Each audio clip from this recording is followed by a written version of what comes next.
In the shadow of steel and fire, a wild people stands, their hearts beating like drums of defiance against an unstoppable storm. Across the plains, the perfect war machine advances, precise, relentless, and unforgiving. And in that moment, two worlds collide, one shaped by instinct and freedom, the other by order and conquest. What happens when raw courage meets cold perfection? The answer will echo through history that in the beginning there was the land. Untamed, wild, stretching beyond the eye's reach, where rivers cut their own paths, and forests whispered secrets older than memory. It was a land shaped, not by man, but by the raw pulse of nature. And upon this land lived a people as wild as the soil beneath their feet, free, fearless, unbound by the rigid chains of order. They knew the rhythm of the seasons, the language of the winds, the secret trails where no enemy could follow. They thrived in chaos because chaos was their home. Then came the storm.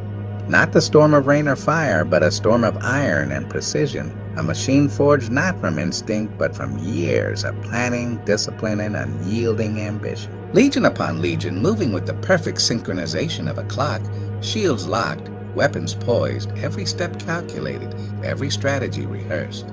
It was not just an army, it was a force designed to erase resistance, to turn wild courage into broken silence. When the two met, the collision was more than physical, it was existential.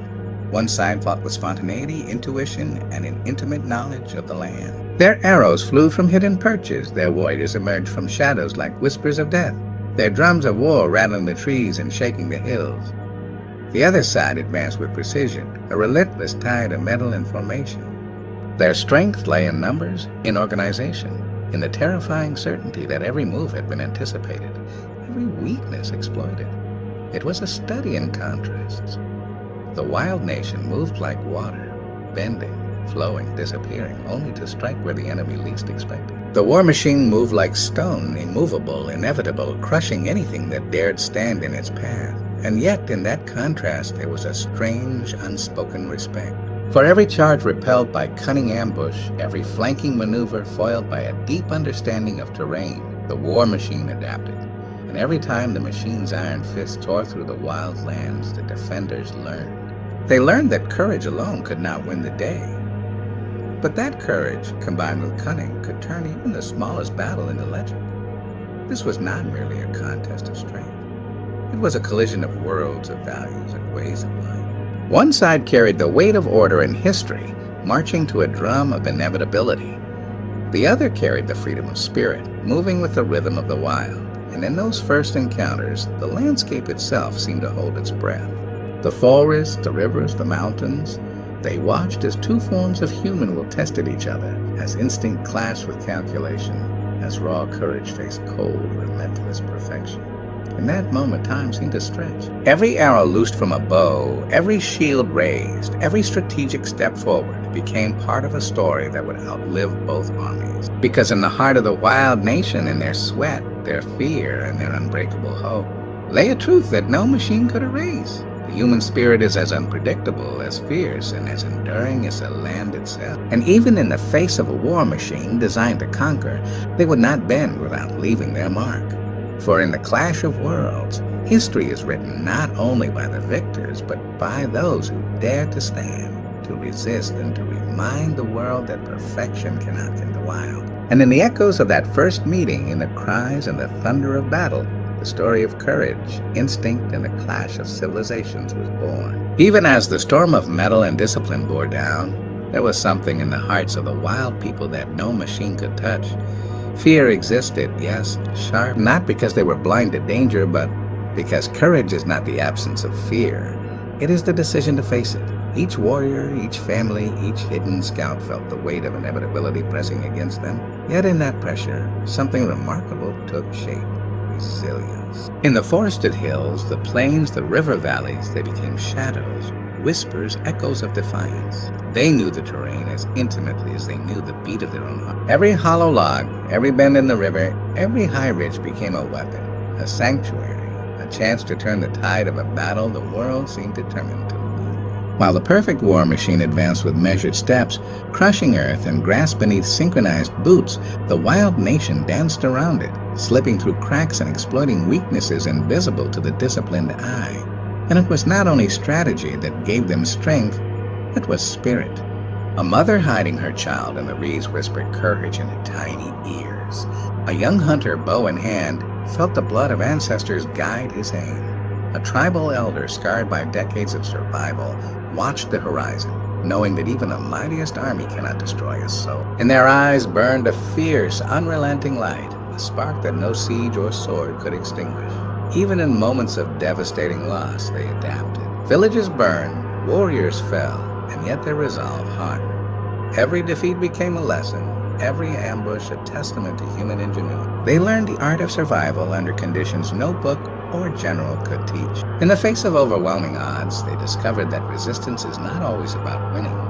It is about enduring, about ensuring that when history is written, it will remember that they stood, that they fought, and that they refused to vanish quietly. There is a truth that every conqueror eventually learns. Machines can destroy bodies, but they cannot break spirit. The wild nation proved it again and again. In the dead of night, when the war machine slept behind walls of discipline, they moved, silent, relentless, unstoppable in ways the invaders could not predict. They struck where least expected, disappearing into the shadows before retaliation could find them. Each act of defiance became a story, a legend whispered from one generation to the next. And with each story, courage grew, spreading like wildfire through the hearts of the people. It is here, in the crucible of overwhelming power, that the true measure of humanity is revealed.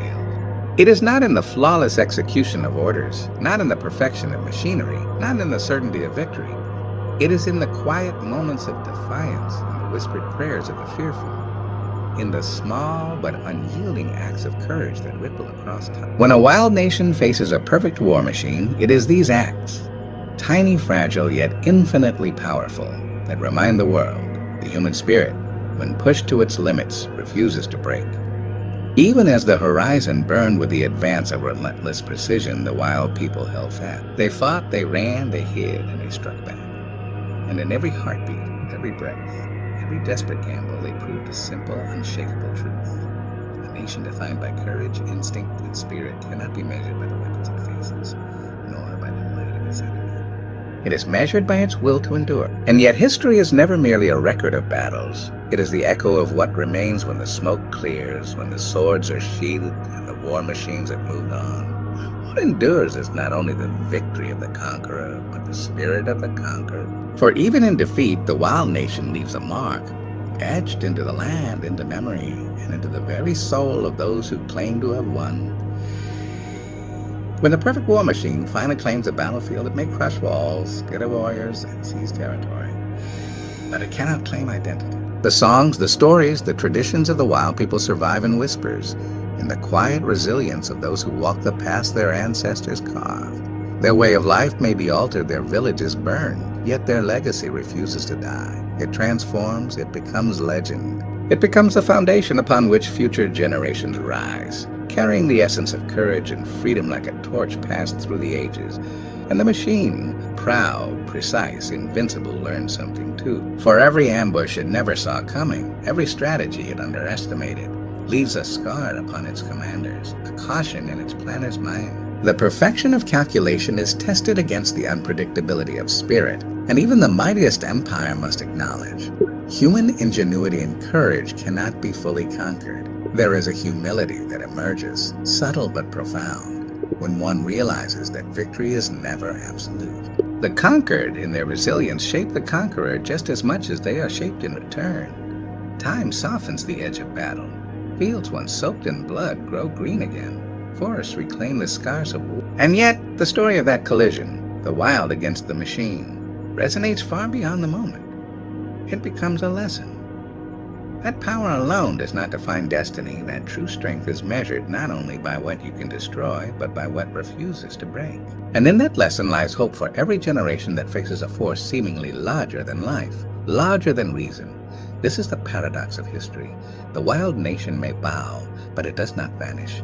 The war machine may march, but it cannot erase memory.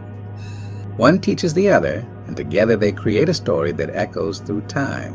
A story of courage, ingenuity, resilience, and the unquenchable fire of the human spirit. For even when a wild nation faces a force as relentless as a perfect war machine, defeat is not the end. It is the seed of transformation, the spark that ensures their existence is never forgotten, and that their legacy will inspire long after the drums of war fall silent. And so, as the dust settles and the horizon glows with the last light of a hard-fought day, we remember that true conquest is never total, and true resistance is never futile. The wild and the machine clash, yes, but from that clash emerges something far greater, a story of humanity itself.